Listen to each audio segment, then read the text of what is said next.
अवधनामा की वीडियोस देखने के लिए पहले सब्सक्राइब पर क्लिक करें और फिर बेल पर भी क्लिक करना ना भूलें। नाजरीन व सामीन आदाब, अवधनामा के उर्दू न्यूज बुलेटिन में आपका खैर मकदम है। साबिक सदर जमहूरिया हिंद प्रणब मुखर्जी की सेहत के बारे में कौमी दारुल हुकूमत दिल्ली के आर्मी अस्पताल ने बताया है कि उनकी हालत तशवीशनाक है।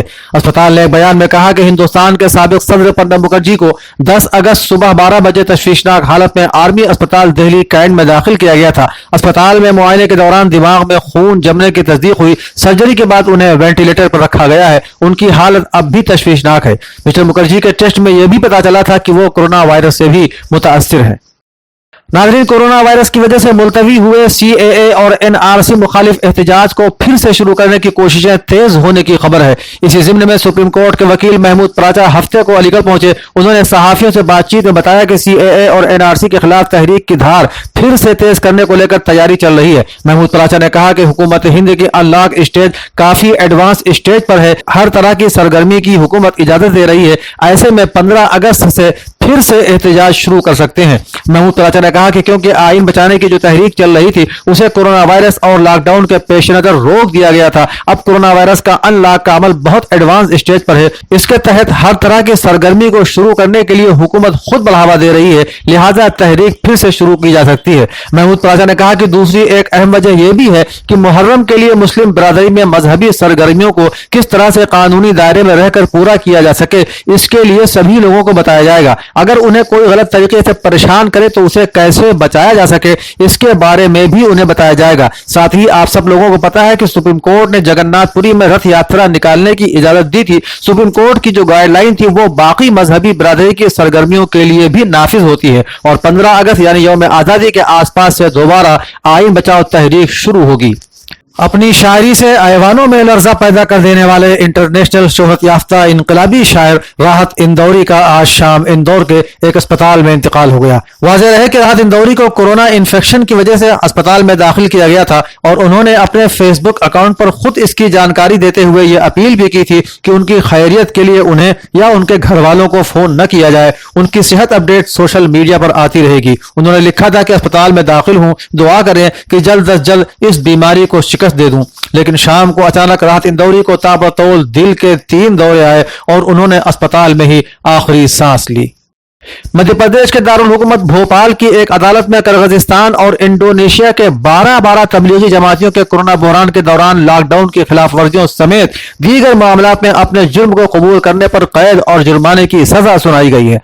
Media cell in charge Manoj Tripathi ने बताया कि किर्गिस्तान के 12 जमाती टूरिस्ट वीजा पर दिल्ली आए और बंगला मस्जिद में तबलीगी जमात की बैनुल अक़वामी कॉन्फ्रेंस में शामिल हुए और भोपाल के जिला मजिस्ट्रेट के जरिए जारी करदा दफा 144 की खिलाफ वर्जी की और 21 मार्च से 6 अप्रैल तक निजामुद्दीन मस्जिद भोपाल में मजहबी प्रोग्राम में शामिल हुए। इत्तला पर उन्हें गिरफ्तार किया गया। इसी तरह इंडोनेशिया की 12 जमाती टूरिस्ट वीजा पर दिल्ली आकर बंगला मस्जिद में गैर मुल्की शहरियों के तबलीगी जमात के बैनुल अक़वामी कॉन्फ्रेंस में शामिल हुए और उसके बाद 9 मार्च को भोपाल में आकर ऐशबाग की बड़ी मस्जिद बाग फरहत अफजा में मौजूद रहकर 31 मार्च तक फाल मजहबी सरगर्मियों में शामिल रहे। कोरोना की वजह से लॉकडाउन लगाया गया था, जहां उन्हें उसकी खिलाफवर्जी करते पाया गया। उसके बाद उनके खिलाफ मामला दर्ज करके गिरफ्तार किया गया और चार्जशीट अदालत में दाखिल की गई।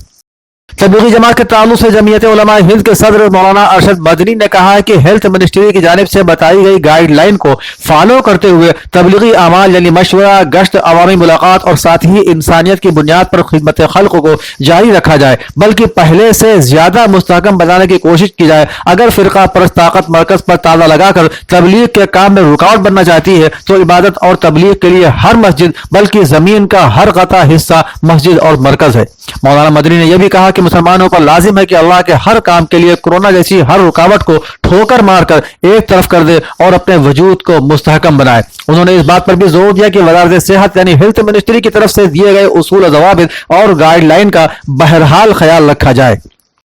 मरकजी हुकूमत की तरफ से जम्मू कश्मीर 4G इंटरनेट की बहाली के हवाले से एक अहम फैसला लिया गया है। मंगल के रोज मरकजी हुकूमत ने सुप्रीम कोर्ट में बताया है कि जम्मू कश्मीर के 2 जिलों में होने वाली ट्रायल्स की बुनियाद पर 4G इंटरनेट सर्विस पर आयद पाबंदी 15 अगस्त से खत्म कर दी जाएगी। अटॉर्नी जनरल के वेणुगोपाल ने कहा कि 16 अगस्त से मुकदमे की समाअत के तौर पर जम्मू कश्मीर के 2 जिलों से 4G इंटरनेट सर्विस पर आयद पाबंदी खत्म कर दी जाएगी। मंगल को सुप्रीम कोर्ट ने एक बड़ा फैसला सुनाते हुए कहा कि एक बेटी को अपने वालिद की जायदाद में बराबर का हक है। अदालत ने कहा कि तरमीम शुदा हिंदू वरासत एक्ट के तहत यह बेटियों का हक है और बेटी हमेशा बेटी होती है। अदालत ने कहा कि हिंदू औरत को अपने वालिद की जायदाद में वही हिस्सा मिलेगा जितना उसके भाई का है। वजाहत कर दें कि साल 2005 में एक कानून बनाया गया था कि बेटे और बेटी दोनों को अपने वालिद की जायदाद पर मसावी हुकूक हासिल होंगे, लेकिन यह वाज़ेह नहीं था कि आया इस कानून का इतलाक ऐसे खानदान पर भी होगा कि नहीं जहां 2005 से पहले वालिद की मौत हो गई हो। बेंच ने अपने फैसले में कहा है कि कानून के निफाज से कबल यानी सन 2005 से पहले भी अगर बाप की मौत हो गई हो तो भी बेटी को बाप की जायदाद पर बेटे के बराबर हुकूक मिलेंगे। उत्तर प्रदेश की योगी हुकूमत में कुछ अफसरों की ढील की वजह से जराइम पेशा अनासर और मंचलों के हौसले बुलंद हैं। रियासत में जहां जराइम के वाकयात बढ़ते जा रहे हैं, वहीं खवातीन के साथ छेड़खानी की वारदातें भी आए दिन होती रहती हैं। ताजा मामला यूपी के बुलंदशहर का है, जहां अपनी इज्जत बचाने की कोशिश में बाइक पर सवार लड़की हादसे की जद में आ गई और उसकी मौत हो गई। बताया जाता है कि लड़की सुदीक्षा भाटी अमेरिका के बॉब्सन कॉलेज में पढ़ती थी और वो इन दिनों बुलंदशहर वाकई अपने घर आई हुई थी। सुदीक्षा भाटी की मौत को लेकर उत्तर प्रदेश के साबिक वजीर आला और बहुजन समाज पार्टी की सदर मायावती ने सवाल उठाए हैं। उन्होंने अपने ट्वीट में कानून और इंतजाम के मसले को लेकर रियासत के वजीर आला योगी आदित्यनाथ को कटहरे में खड़ा करने की कोशिश करते हुए पूछा है कि ऐसे में बेटियां आखिर कैसे पढ़ेंगी। मायावती ने ट्वीट किया कि बुलंदशहर में अपने चचा के साथ बाइक पर जा रही होनहार तालिबा सुदीक्षा भाटी को मंचलों की वजह से अपनी जान गंवानी पड़ी, जो बेहद अफसोसनाक, शर्मनाक और इंतहाई काबिल मजम्मत है। इस वाकये पर अफसोस का इजहार करते हुए कांग्रेस जनरल सेक्रेटरी प्रियंका गांधी ने एक ट्वीट किया जिसमें लिखा है कि बुलंदशहर वाकया यूपी में कानून के डर के खात्मे और खवातीन के लिए फैले अदम तहफ़्फ़ुज़ के माहौल को जाहिर करता है। साथ ही उन्होंने यह भी लिखा कि ऐसा महसूस होता है जैसे इंतजामिया छेड़खानी के वाकयात को संजीदगी से नहीं लेती। इसके लिए वसी फेरबदल की जरूरत है। खवातीन पर होने वाले हर तरह के जराइम पर जीरो टॉलरेंस होना चाहिए।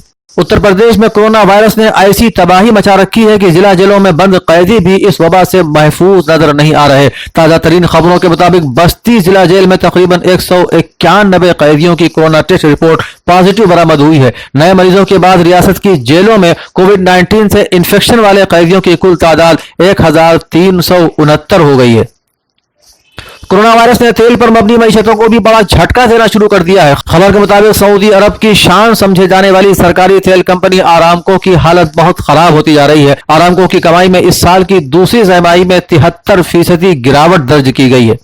सुशांत सिंह राजपूत की मौत की तहकीकात को लेकर संजय रावत ने मुंबई पुलिस पर संगीन इल्जाम लगाए हैं। उन्होंने मुंबई पुलिस के तरीके तहकीक पर सवालात खड़े करते हुए इल्जाम लगाया कि मुंबई पुलिस ने सुशांत सिंह राजपूत की मौत के मामले की तहकीकात को गैर जरूरी तूल दिया है। उन्होंने इस शुबहे का इजहार भी किया है कि कहीं इस तहकीकात को फिल्म इंडस्ट्री में खौफ और हरास फैलाने के लिए तो इस्तेमाल नहीं किया जा रहा, इस बात को भी देखना होगा। संजय रावत ने इस केस में बिहार पुलिस की मुदाखलत पर भी तनकीद की और कहा कि सुशांत सिंह राजपूत के मामले में बिहार हुकूमत को दखल अंदाजी करने की कोई वजह नहीं थी।